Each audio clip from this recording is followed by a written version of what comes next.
action steps that you're taking and sort of what shortcomings they're meant to address? Yes. Let me go back to that. So the first action step was to initiate a policy to increase transparency and disclosure in cases and disposition of them. So the goal there is to come up with a policy of how we can let the organization know that we do have incidents that happen without releasing any personal information, and then to follow up with a disposition of that case.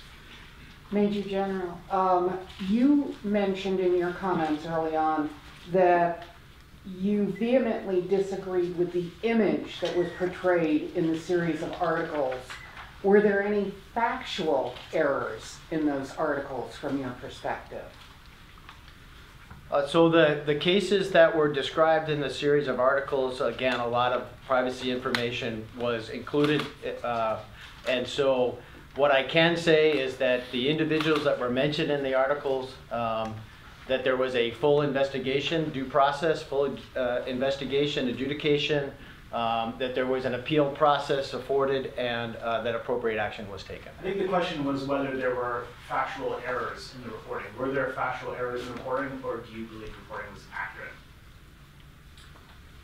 So I mentioned that I thought that the reporting of the number of cases, sexual assault cases, was inaccurate, and I did correct the record in the opening statement. Was that the only thing that was inaccurate in the series of stories?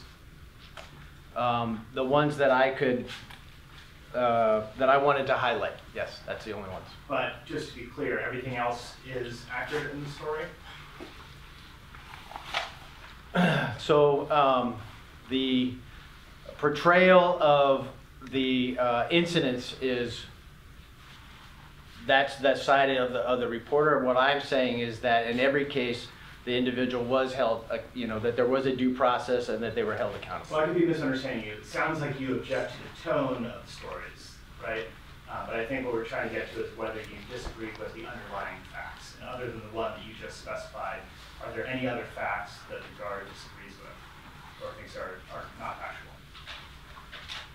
No, I would agree with you. I disagree with the tone and the characterization of the culture in the National Guard. But not the actual underlying facts. And I'm trying to think of all of the series of articles and the facts, but the ones that I wanted to highlight were the ones that I mentioned in my statement. If there are, I realize it's a long series, there are many stories, there are a lot of facts in there. If there are specific facts that you think are not facts, can you commit to letting us know, to providing that information to the press so that we can make sure that we're telling these stories factually? Absolutely. Okay, when can you do that? Soon? When can you? So we would have to review each article separately with our JAG and personnel that would allow us to go through and make sure that we're, because again, a lot of these cases involve privacy issues that we are bound by regulation not to disclose. But you're committing to do that with me. We will look at that. Yeah. Have there been any criminal charges filed in association with these incidents? So the Vermont National Guard does not have jurisdiction in any criminal matters. So all of our actions that we take after due process is administrative only. And that any of the cases that were referred to local law enforcement or the Office of Complex Investigations would have been reviewed for any type of criminal misconduct. General Cray, were you summoned this week to the National Guard Bureau in Washington to discuss some of these issues? This week or last? I was not summoned to the National Guard Bureau to discuss the issues that we're talking about today. Were you summoned to the National Guard Bureau? I went to the National Guard Bureau on Monday night and Tuesday for a strategic planning meeting that had been scheduled for months. Did any of these matters come up while you were there? Not while I was there, no. They have come up in another way. Can you tell us how they've come up? So the National Guard Bureau, obviously the Public Affairs Department of the National Guard Bureau reads the articles as we have, and we're aware of the the stories, and then we were in contact with them to make sure that they fully understood where we were with the Vermont National Guard on these issues. Has the Army National Guard contacted you about the delayed discharges and the practices of the Vermont National Guard that some told us were leading to higher staffing, lower morale, things like this? The Vermont Army National Guard has not contacted us on the story of the held discharges, through a process, a continuous improvement process. We looked at our the process of discharging, and we were able to make some efficient changes to that over the last couple of years, and now we're a leader in the nation on that metric. Did anyone in the Guard leadership knowingly delay discharges to prop up your numbers? No one in the Guard leadership knowingly held anyone through. Again, we looked at the process, discovered inefficiencies in the process, and made changes to the process. Do you disagree with the numbers that were reported in VTDigger from 2012 to 2017 on those numbers? I did not see the numbers, so I'd have to go back and review, as was asked previously, if that fact is incorrect. Governor Scott, since General Cray is leaving his post in a couple months, short months, what are your expectations on his eventual replacement? And what will you tell that person about how you hope he or she will address these issues, which won't be fixed in 3 months? Yeah. Well, I'm very proud of the work that General Cray has done and served our state and our country well over the last few years. And he holds a high standard, and I appreciate that.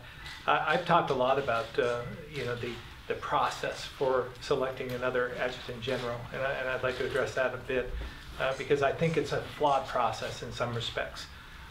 We're I believe, one of the last states to have a political election for adjutant general.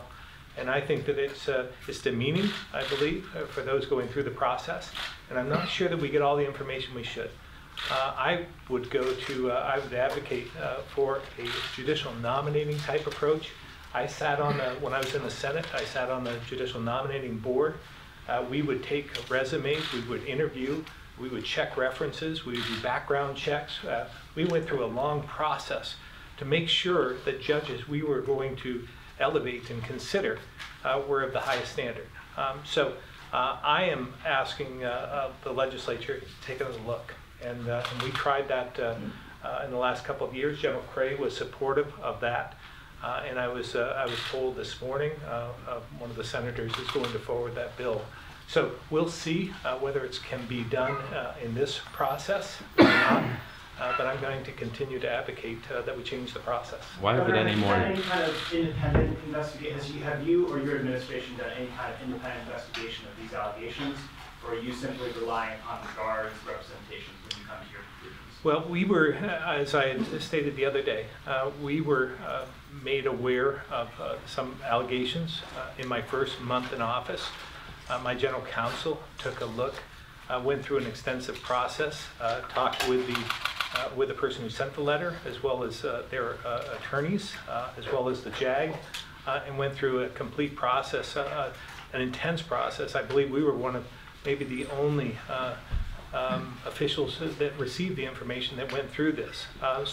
After going through that, we were convinced that the process was being adhered to, that the person was had appeal rights and was being treated appropriately, as well as with the Inspector General.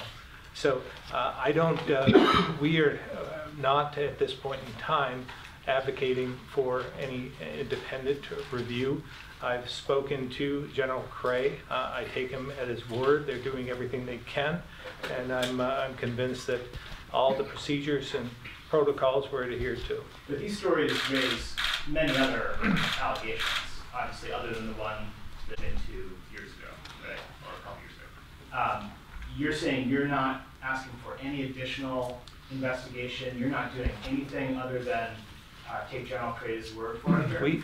Well, not just General Cray's word for it, but we had, again, some of the instances that were were portrayed in the articles were part of the information we received 2 years ago.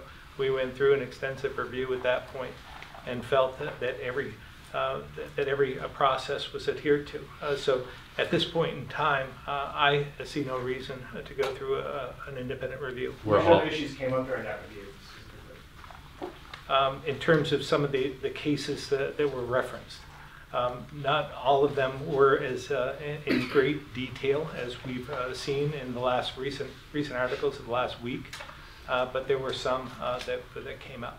So because some of those allegations were in your the previous complaint that was filed, you feel there's no further need to explore the latest series? If more information comes up that leads me to believe that the processes and protocols weren't adhered to, we'll take another look. But at this point, I don't believe that we need to at this point. The information article was not enough for you to trigger any sort of additional law? No, I believe that all the processes were adhered to. I believe that they've gone through the victims and those who were the allegations were against were adjudicated in the right process. You were satisfied with the process that went into dismissing Calvin, or that allowed Calvin Kemp to retire before the investigation into him was completed and go on to a different parish? And again, I may ask General Cray to answer some of the retirement questions, because some of that is with the Guard, some of it is with someone on active duty, and there is a difference, and I'm not sure that I can speak directly to that case. Governor, how does your answer comport with the idea of more transparency? I'm sorry? How does your answer comport with the idea of more transparency? How did my answer to what? I mean, you all are talking about more transparency around some of the issues that have been brought up. And I'm just wondering if there's no external investigation of what happened, how you're going to get there. Well, I think you've done a pretty good job in providing the transparency and have brought a lot of these to light.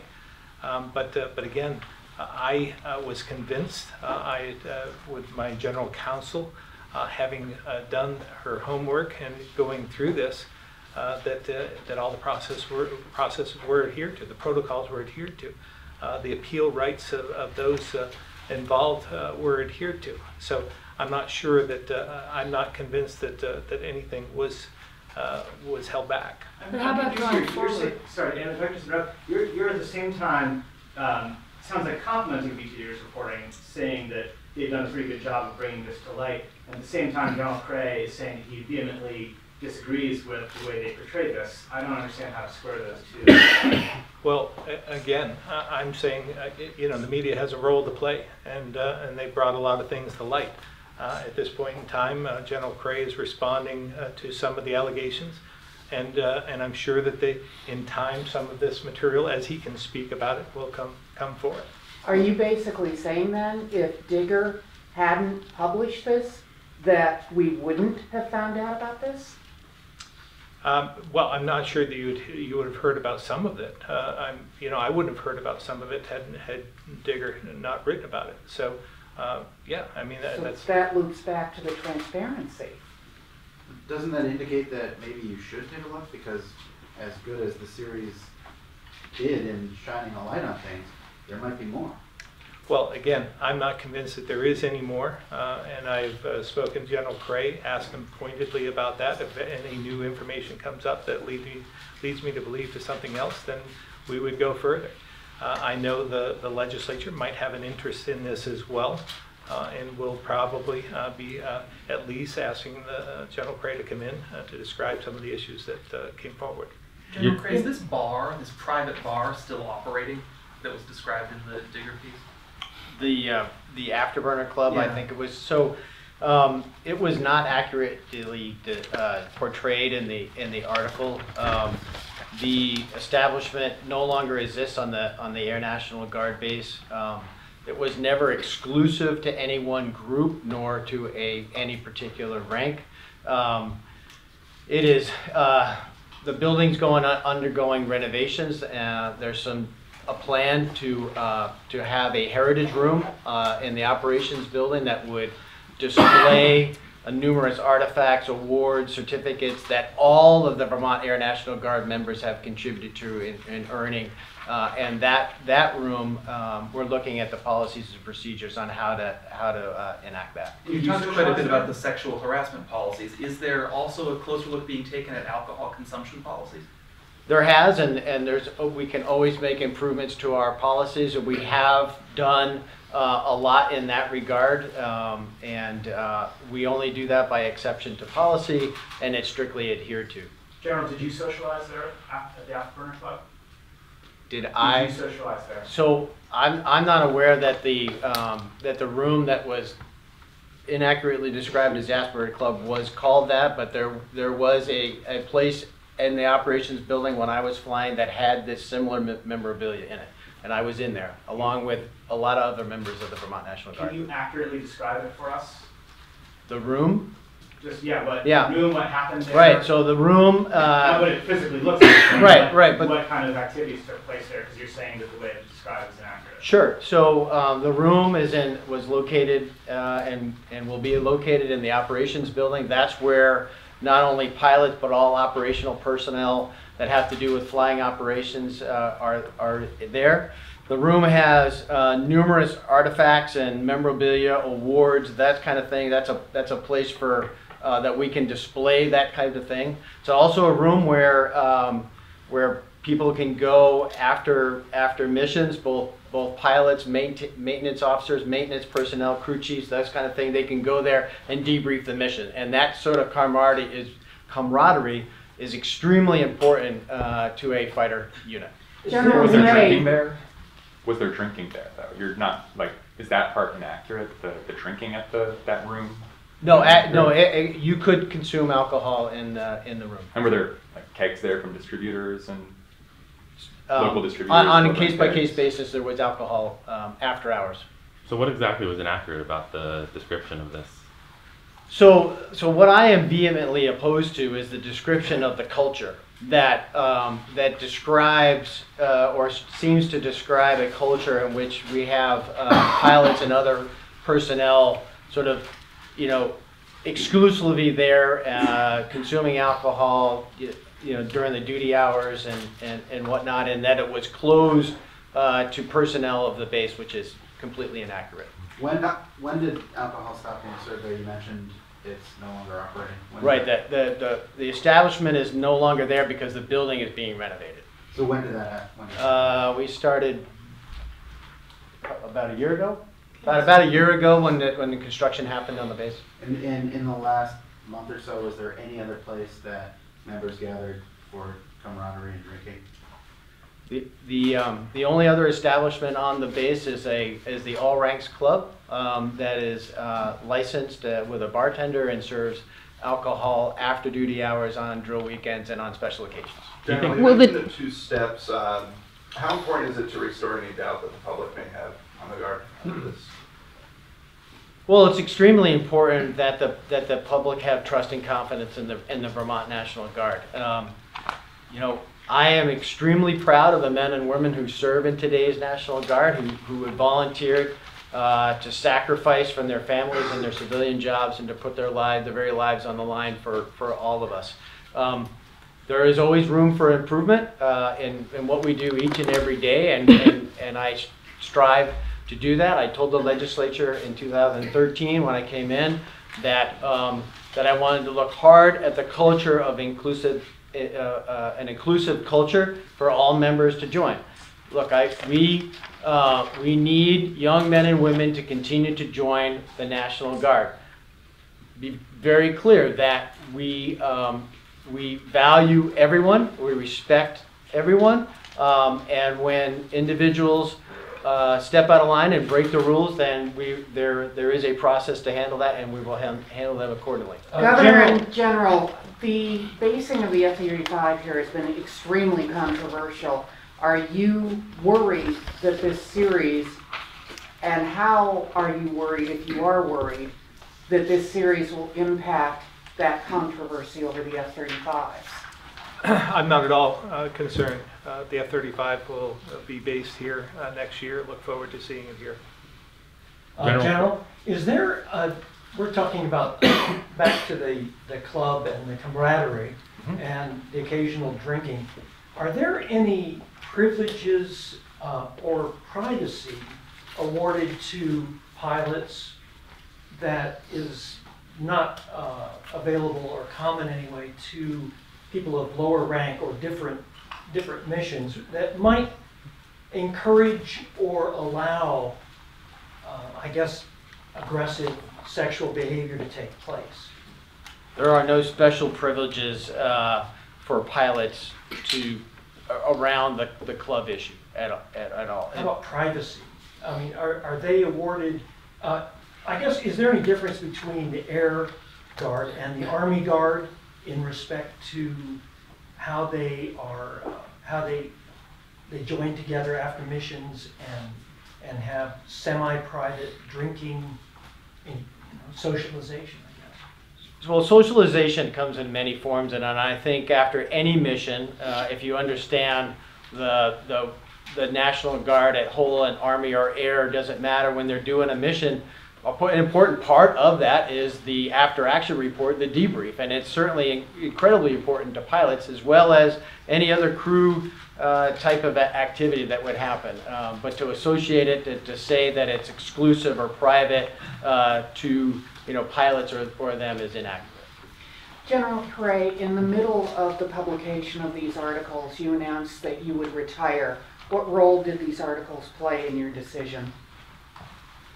So as I mentioned in the statement, I had been, and my civilian employer had been expecting me to return in March after my third term as Adjutant General. That had been known, including the governor, and so it is not a surprise nor unexpected. That was known since when? Well, I have been talking to my civilian employer for the last 2 years after, during the last. Why did your spokesperson tell VTDigger in August that that wasn't the case? The case that I wasn't retiring? Saying that it wasn't being discussed, your retirement was not being discussed. Well, it wasn't being discussed because I hadn't formulated a plan on how to roll that out to the media, but I had certainly been talking to, the governor, legislators, my senior leadership team and whatnot to fully expect that there would be a transition after my third term. When did you first talk to the governor about the possibility of you leaving the role? I'm going to say it was probably 3 months ago that I learned that he wasn't going to run again for Adjutant General. And there's a difference between not running again and retiring. I think the retiring was something that I just learned this week. But I knew about that he wasn't going to run for Adjutant General again because of his employment. So is the retirement decision then new? No, I guess I just didn't communicate to the governor because there's opportunity to, if you don't run for the Adjutant General, is there an opportunity to serve in some other capacity, in DC or something like that. But I had decided, and my employer knew that I was going to be returning for quite some time now. Do you stand by the treatment and the way that Calvin Kemp's retirement happened that allowed him to leave without anything on his record about his interactions with Heather King, and then allowing him to move to another private parish? I stand behind the process that Calvin Kemp went through, the investigation, the adjudication, the review inside and outside the Vermont National Guard, the appeal process, and the actions that were taken. Do you think he did anything wrong? Again, I stand by the process that went through and determined the outcome and the appropriate action that would be taken. And do you worry about what he might have done after leaving the Guard? If you do believe that he did something wrong, that he might have done that again outside the Guard because there was no public information about what had happened? He went to work at a different church. They had no idea about what happened at the Guard, largely because it was an internal investigation handled internally, so there was no way for them to know. So I absolutely understand the concern and the fact that our actions were taken were administrative actions that through the privacy protections that I had mentioned we couldn't disclose. And how that affected community, I fully understand that. that is outside of the purview of the Vermont National Guard. Can you imagine policy changes that would allow that to be handled differently so that incidents of a sexual nature could somehow be made public so that that person wouldn't be hired and potentially risking future people? As I've said, I think there's an opportunity in all of this to improve and make changes to policy, and that is something that we should look at and at a national level, not just here in Vermont. When will the results of the current ongoing internal investigation be made public and transparent? I'm not aware of an internal investigation. Can you clarify what you're? Well, the allegations refer to a series of incidents that were investigated, and I'm wondering if how quickly the Guard plans to disclose these in the future. I mean, it shouldn't require Digger to pry them out of your offices. I think the public, I'm guessing here, would like to know when there are problems, when they happen. To what extent can you guarantee that that is going to happen?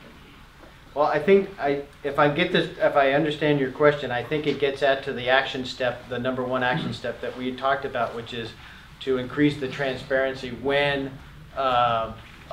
when things happen in our organization, that we communicate to our members that this continues to happen, that we need to continuously work on that culture, and then the disposition to what level we can disclose that. As far as an investigation on all of the incidences, each incident is handled on its own. That when we know about it, then there is due process, and we investigate each case individually. And how much of those investigations can you disclose when they are adjudicated, after they're adjudicated? I think it really depends on the case itself and what type of privacy information we're talking about. So are there rules in place though that say, hey, this is public information, even if the names of the victims that say are excluded? It's a question for the JAG, I think, on what as we review each one of those cases and what can be released and what cannot be released. General, you'll be retiring soon. You talked about your disappointment in the tone of the articles. You've also talked about improvements that could be made at the Guard. But as the top officer, do you accept responsibility? Do you feel disappointment? Can you just sort of share your thoughts on being the leader of this institution as it goes through this? Yeah, I'm incredibly passionate about the Vermont National Guard. As I said in my opening statement, I literally grew up in the Guard, right from UVM to the Guard, and I've been here for nearly 34 years. I care deeply about every member that makes a sacrifice to join and serve their country and serve this great state. And it is my responsibility as the leader of the National Guard to speak positively about the organization, encourage young men and women to continue to answer that call to serve. I'm incredibly proud of the men and women and the culture that we have created. I do understand that we're not perfect, and I have been very transparent about the fact that we are not perfect and that we do make mistakes, and that we can learn from them. But the men and women that are here serving today and that will serve tomorrow and into the future should know that the leadership values what they do each and every day, that values the fact that we need to create a safe working environment, and we need to treat everyone with dignity and respect. General Cray, can you explain your press office's decision to retaliate against VTDigger for doing its job? And Governor, can you tell us whether you agree with the way they handled that? I don't see it as a retaliation, and Vermont Digger is here today and will be in the future. Are you going to put them back on your press list and treat them the way that you treat every other news organization in the state? It's already done. So can you explain the decision to pull them off? Was that authorized by you? It was, and it was fully disclosed on what we were, and it was to not include them on our mailing list, and had to do with a decision that I made on what I thought was inappropriate action by one of their reporters calling directly a survivor, and I thought it was inappropriate. And we've since taken a look at it and to provide that full transparency and realize, and I do realize, that the Vermont National Guard, the military at whole, has a obligation to be completely transparent and to answer questions and to get our information out to the public, and we will continue to do so. But you decided to punish this news organization for trying to get the story of somebody who allegedly experienced. No, I don't characterize it as punishment in that regard. I characterize it as a decision to not include that. We still answered all of the questions that were asked of us in a timely manner. What was the goal? If you're not punishing them, I wanted to send a message. I wanted to send a message that said that I did not agree with the tactic of having someone call a survivor and do harm to that individual. Scott, do you support that decision? Well, I think you all know my feelings about keeping the press open. I think it's important. I think it's important for the process, for our democracy. And as difficult as it is to face you week in and week out, I don't think I've ever excluded anyone. So I didn't agree with the decision. I think General Cray knows that at this point. I believe there should be an open process. General Cray, did that survivor express that they were upset that they were contacted over the story? Yes, they did. Okay. Do you regret, General, not sitting down with Digger earlier when they requested an interview? I do not. The questions we asked them to send us the questions because I knew that this could be multi-layered, and then I have a staff of subject matter experts that could more accurately get them the information that they needed. John, are you willing to release the results of the most recent climate survey of the Guard to the legislature so they have some idea of what morale is like among the ranks? I think we have executive summaries of the climate surveys from the Vermont National Guard that we use to influence our testimony and our reporting, and we will continue to use them for that purpose. And has the climate changed in significant ways over the past 5 years since you've done things like creating this task force to change it? I think it has. I think the fact that we are continuing as a society to talk about the issues that would hamper the full success of any one of our military members, and that the fact that we're all here today to talk about what I believe is a extremely important national societal issue that's going on, that we are all in the end talking about how to prevent this type of action and how to make society better, and in my case, how to make the Vermont National Guard better. Will you be reporting sexual harassment incidents to the legislature in future? Sexual harassment incidents, I believe, are included in our equal opportunity section of the report, but I will ask our folks if that's true. But I believe that they are included in our equal opportunity section of the report. Is Christopher Caputo going to be flying F-35s? At this time, he is planned on transitioning to the F-35, to my knowledge. How many personnel work and are members of the Vermont National Guard? There's about 2,700 or so, just under 3,000 Army National Guard and about 1,000 Air National Guard. And then there's about 130 Vermont Military Department state employees. Does that include who have retired but haven't been discharged? That's a round number. I mean, I don't have specific numbers, but when I talk about the Vermont National Guard, I talk about nearly 3,000 Army, about 1,000 Air, and about 130 Those state are all employees. active members, not people like on a delayed discharge. These are all members of the Guard. When Thomas Jackman became commander, there was quite a bit of fanfare around it, showed up in media, etc. When he stepped down or was forced to step down and Patrick Guinea took his place, that was done much more quietly. Was that intentional? Patrick Guiney's command assumption of command at a time when the wing was very busy. A lot of transition going on, and so he became the wing commander. We did a ceremony in front of the wing, and we kept moving forward. So that wasn't done because Thomas Jackman was sort of stepping down in some sense of disgrace. Was not.